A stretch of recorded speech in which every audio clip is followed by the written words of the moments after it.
Learn English through story. The Secret Flame of Love. In the heart of an ancient city nestled between the towering mountains and a sapphire sea, there existed an old legend about a flame. It was no ordinary fire, they said. It was a mystical flame, burning deep within the secret chambers of the Temple of Solis. Those who beheld it, legends whispered, would see the truth of love, a truth that lay beyond passion, desire, or even companionship. Generations of lovers, seekers, and sages had searched for this flame. Many dismissed it as myth, while others died trying to find it. Yet, the city's elders, guardians of forgotten lore, believed it existed not merely as a fire but as an elusive revelation waiting for the worthy. In this very city, there lived a man named Cassius, a scholar by nature. Cassius had spent his youth studying every manuscript, every tale passed down through the ages, every poem and song that spoke of love. He had loved many women, though he never stayed with any of them. For all the sweetness, all the beauty he found in those relationships, something always felt incomplete. Cassius often found himself restless, haunted by a yearning he could not name. His friends laughed it off as the folly of an idealist, while others thought him cold and incapable of settling down. Yet deep within, Cassius knew he was searching for something far deeper. He often spent nights gazing into the distance, wondering whether the truth of love lay beyond the ordinary grasp of human understanding. One evening, in the shadow of the full moon, Cassius sat in his study, reading a passage from an obscure text. It spoke of the secret flame of love,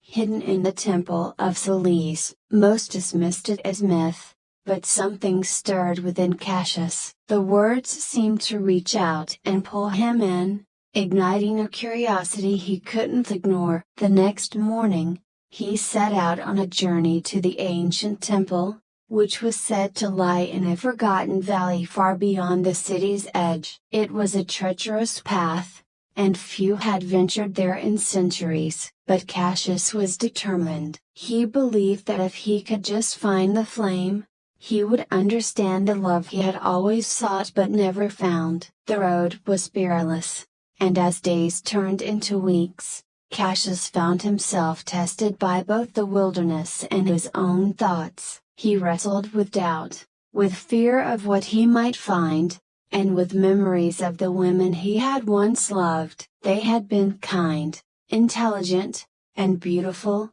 yet none had ever captured his soul in the way he longed for. One evening, as Cassius made camp beneath an ancient oak tree, he was joined by a traveler. The man was older, with eyes that seemed to have seen beyond the world's surface. They shared a simple meal, and as the fire crackled between them, the traveler spoke. "You are searching for something, aren't you?" he asked, his voice soft but knowing. Cassius nodded. "I am searching for the secret flame of love. I believe it holds the answer I've been seeking all my life." The traveler smiled. "Ah, the flame. Many have sought it, yet few understand what they are truly looking for." Cassius leaned forward. "Do you know where it is? Do you know what it means?" The old man chuckled. "It is not a question of where, young scholar. It is a question of who. The flame cannot be found unless you're ready to see it, and even then, its truth may burn you more than any fire." The words lingered in Cassius' mind as the traveler disappeared into the night, leaving behind only a whisper of wind. Determined, Cassius continued his journey. Eventually, he reached the fabled valley where the Temple of Solis stood,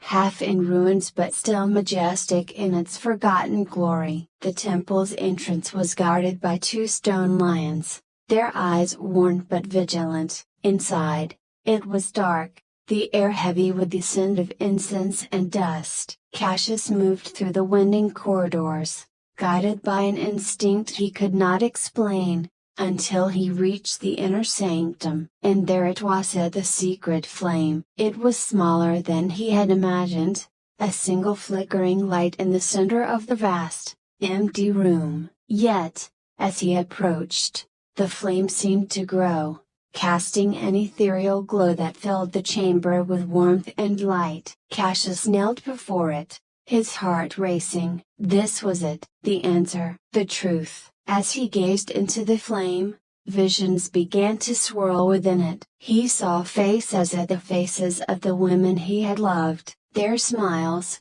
their laughter, their tears. He saw the moments of joy and connection, but also the moments of distance, of misunderstanding, of quiet despair. Suddenly, the flame seemed to speak, and not in words, but in a deep knowing that filled his mind. Love is not what you have been seeking. Cassius frowned, confused. But I have always sought love, he said aloud, though no one was there to hear him. I have sought the perfect love, the one that would complete me. The flame flickered, and another vision appeared at this time of himself. He saw his younger self, eager, idealistic, always looking outward for someone to fill the void inside. He saw the way he had entered relationships, expecting them to make him whole, and how, when they failed to meet his expectations, he had left, always searching for the next. You have sought completion in others, the flame whispered. But love is not something you find, it is something you become. The words hit Cassius like a thunderclap. All this time, he had believed that love was something outside of him, something to be found, captured, and kept. But now he realized that the love he sought could not be given by another. It was not the love of romance, or passion, or even companionship that he needed. It was the love that lived within him, the flame that burned quietly in his own soul, waiting for him to recognize it. As he continued to gaze into the flame, a deep peace settled over him. He understood now, the secret flame of love was not a treasure to be found, but a reflection of the love within every heart. A love that could only be accessed when one stopped searching outwardly and turned inward. Cassius sat in the temple for hours, perhaps days, letting the truth wash over him. The flame's warmth filled him, not with the restless longing he had always known, but with a quiet, steady presence. It was a love that did not demand, did not expect, did not need. It simply was. When he finally left the temple, the world outside seemed brighter, clearer. The mountains stood tall and silent, the sea sparkled with light. And within Cassius, the flame continued to burn, not as a yearning but as a quiet, enduring strength. He returned to the city, but he was no longer the same man. He no longer sought love in the way he once had. Instead, he lived with an open heart, sharing his light with others, but not seeking to possess them or be possessed. His relationships became richer, deeper, but they were no longer the focus of his existence. The flame within him had shown him that true love was not something that could be found in another, but something that was cultivated within. Years later, when Cassius was an old man, the legend of the secret flame of love still persisted in the city. Young lovers still searched for it, sages still debated its existence, and scholars still wrote of it in their books. But Cassius never spoke of his journey, nor did he try to explain what he had found, for he knew that the secret of the flame could not be told. It could only be discovered by those who were ready to stop searching and start being. And so, the flame continued to burn, hidden in the heart of those who understood its true nature. I hope you enjoyed the story. If you enjoyed, then please like and share this video, and don't forget to subscribe our YouTube channel. Thank you for watching.